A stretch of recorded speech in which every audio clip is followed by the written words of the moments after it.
BYDFi is a crypto exchange on desktop and mobile where you can spot trade, futures trade, use leverage tokens, and copy the trades of top traders. If you sign up with the link in the description, you get a free $100 when you deposit $100. There's hundreds of crypto available on their spot exchange, as well as a free test account so you can practice futures trading without getting wrecked. BYDFi. Hello everybody, welcome back. Let's have a look at some of this stuff, these charts. And there are opportunities here. They're not perfect setups, but again, it's given us another chance on Bitcoin to try that dip.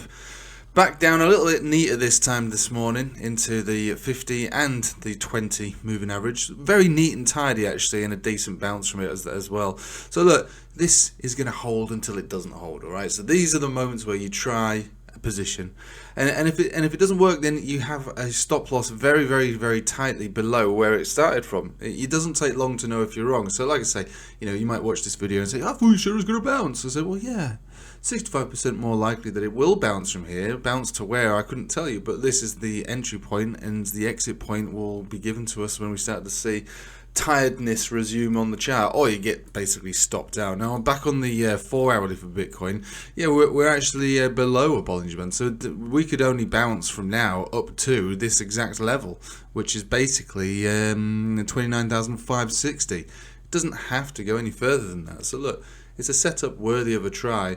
But remember the old trend signal, the trend signal of the Ichimoku cloud? It's still in play, but the blue is heading quite dramatically down towards the red, making it, and it will cause a negative conversion baseline cross, which would cancel out any kind of trend signal. So really, we do need to see, probably, to be honest with you, today moves back above these areas. Arguably, you want to get back above this 200 simple moving average on a 4 hourly at 29,700.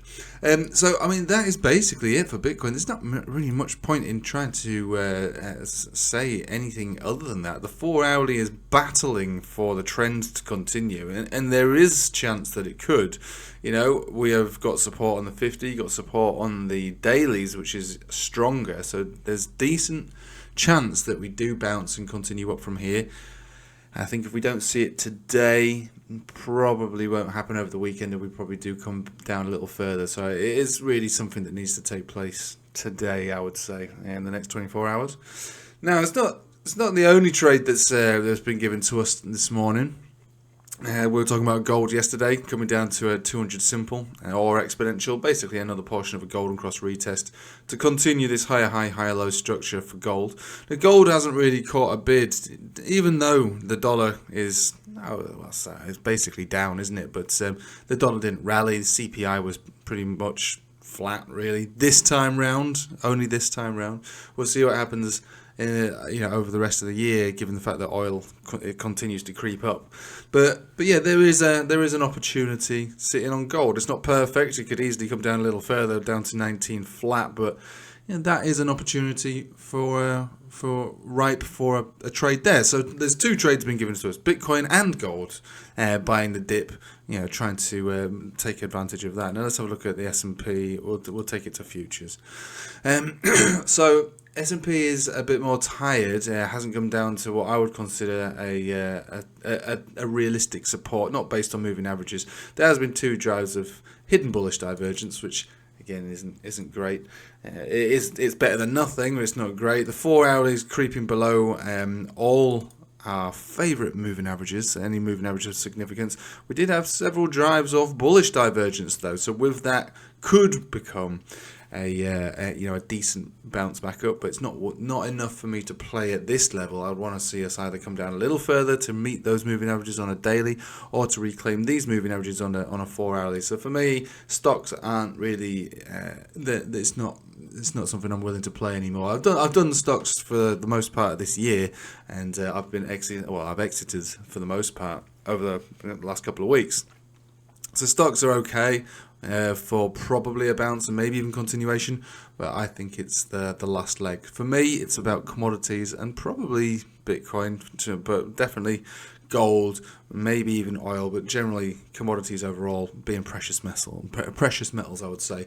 But that doesn't mean that there's not opportunities across the board for stocks. You know, I keep highlighting this one as just one of many. We were looking on the Patreon, to which we're doing a live stream tonight. If anyone wants to join that, at Patreons, we do live streams on Tuesdays and on Fridays. You can ask me whatever you want. We look at whatever chart you want within that time. So there's links in the description below for the Patreon.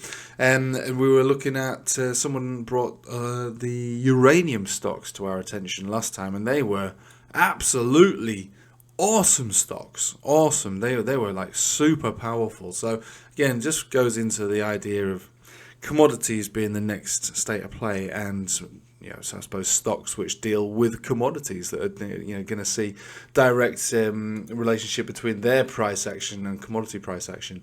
So yeah, Glencore again is it's not really broken out yet, but there is evidence to suggest that we're moving from higher highs to higher lows, and so the next major breakout above 500 is going to be pretty sweet, and actually go to a new all-time high. But again, that's going to be shown has a direct relation to something like gold when it breaks out, and if gold's going to bounce, it should really be bouncing from here, to be fair. And so a lot hangs in the balance for commodities at this level. But you got to live in hope. You got to try your luck. And again, it is only a matter of statistical likelihood of up or down. There's nothing more to it than that. And if you're going to take the plunge on something, you do it when obviously it comes down to an acceptable level, to which I think it has this morning. But it doesn't mean that it's absolutely in the bag. But it's one of those trades that won't take long to know if you're wrong. Right, so basically that's it. There's really not much more to say than that. I need Bitcoin to break 29,700 really today, or by this time tomorrow. That kind of has to happen for us to have some kind of follow through and immediate continuation back up into the 30s, and it can obviously happen.